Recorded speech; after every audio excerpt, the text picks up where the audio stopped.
रचना प्रस्तुत है रानी सारंधा भाग 3।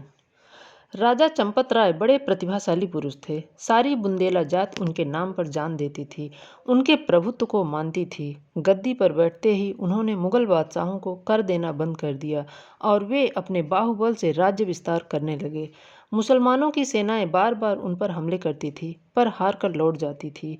यही समय था जब अनिरुद्ध ने सारंधा का चंपत राय से विवाह कर दिया। सारंधा ने मुंह मांगी मुराद पाई।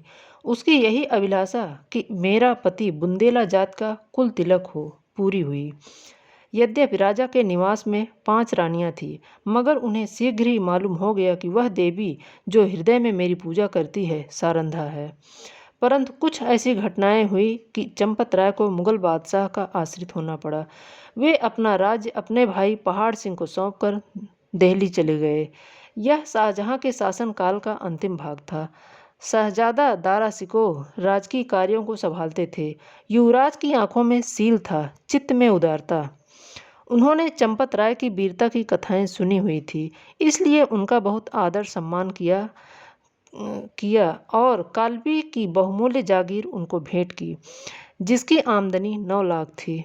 यह पहला अवसर था कि चंपत राय को आए दिन के लड़ाई झगड़े से निवृत्ति मिली और उनके साथ ही भोग विलास का प्राबल्य हुआ। रात दिन आमोद प्रमोद की चर्चा रहने लगी। राजा विलास में डूबे, रानियां जड़ाऊ गहनों पर रीझी, मगर सारंधा इन दिनों बहुत उदास और संकुचित रहती। वह इन रहस्यों से दूर दूर रहती। ये नृत्य और गान की सभाएं उन्हें सूनी प्रतीत होती। एक दिन चंपत राय ने सारंधा से कहा, सारन, तुम उदास क्यों रहती हो? मैं तुम्हें कभी हंसते नहीं देखता। क्या मुझसे नाराज हो? सारंधा की आंखों में जल भर आया। बोली, स्वामी जी, आप क्यों ऐसा विचार करते हैं? जहां आप प्रसन्न हैं वहां मैं भी खुश हूँ। चंपत राय, मैं जब से यहाँ आया हूँ, मैंने तुम्हारे मुख कमल पर कभी मनोहारी मुस्कुराहट नहीं देखी। तुमने कभी अपने हाथों से मुझे बीड़ा नहीं खिलाया, कभी मेरी पाग नहीं संवारी, कभी मेरे शरीर पर शस्त्र ना सजाए। कहीं प्रेमलता मुरझाने तो नहीं लगी? सारंधा, प्राणनाथ, आप मुझसे ऐसी बात पूछते हैं जिसका उत्तर मेरे पास नहीं है। यथार्थ मैं इन दिनों मेरा चित्त कुछ उदास रहता है। मैं बहुत चाहती हूँ कि मैं खुश रहूँ, मगर बोझ सा हृदय पर धरा रहता है।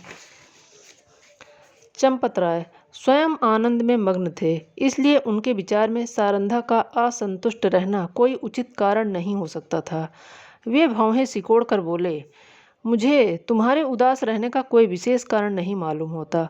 ओरछे में कौन सा सुख था जो यहाँ नहीं है? सारंधा का चेहरा लाल हो गया। बोली, मैं कुछ कहूँ? आप नाराज तो ना होंगे? चंपत राय, नहीं, शौक से कहो।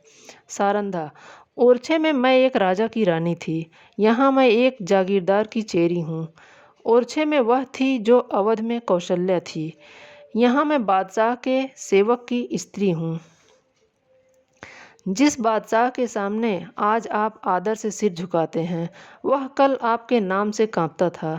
रानी से चेरी होकर भी प्रसन्नचित्त होना मेरे बस में नहीं है।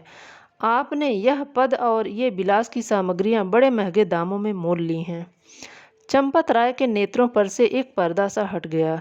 वे अब तक सारंधा की आत्मिक उच्चता को न जानते थे। जैसे वे माँ बाप का बालक माँ की चर्चा सुनकर रोने लगता है, उसी तरह ओरछे की याद से चंपत राय की आंखें सजल हो गई। उन्होंने आदर युक्त अनुराग के साथ सारंधा को हृदय से लगा लिया। आज से उन्हें फिर उसी उजड़ी बस्ती की फिक्र हुई, जहाँ से धन और कीर्ति की अभिलाषाएं खींच लाई थी।